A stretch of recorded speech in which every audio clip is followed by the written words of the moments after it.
Okay, so a lot of people, we want to say for the mass majority, now there's a lot of different other people out there categorized, but we want to talk about domestic violence and when you first come into care and some of the things you should be doing in order to fast track your case.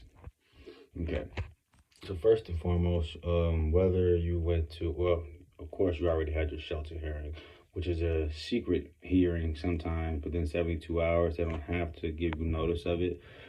Prior to, they can let you know that day or 5 moments before court even.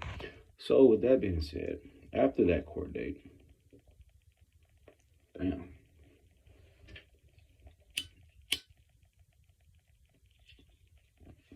you want to immediately go to your uh, mental health assessment.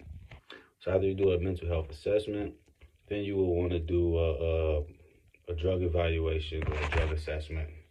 Now, when you do your mental health assessment or your counseling assessment or whatever, you need to make sure that these you give consent for that provider, therapist, or whoever you're going to be able to contact or communicate with your caseworker or your team members.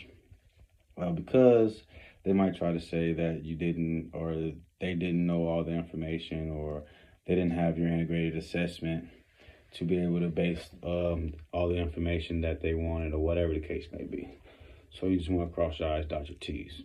If you wait for the agency or the caseworker to send these referrals over, you might be waiting for about 30 to more days because you really don't know the answer until they send you a form or a piece of paper in the mail. So that's all time consuming.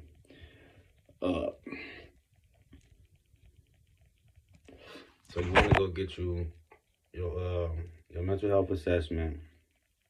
You want to get your drug assessment, and then you also want to start immediately on domestic battery, or if your children came in because let's just say there's mental health issues or whatever, you want to go get certified or familiar some kind of education on children with behavior issues or children with diabetes or whatever the situation is. You want to go and get more educated on that, even if you feel that you're educated, because I can guarantee you there's probably one or two categories in every situation that you didn't know of or didn't think about or whatever the case may be.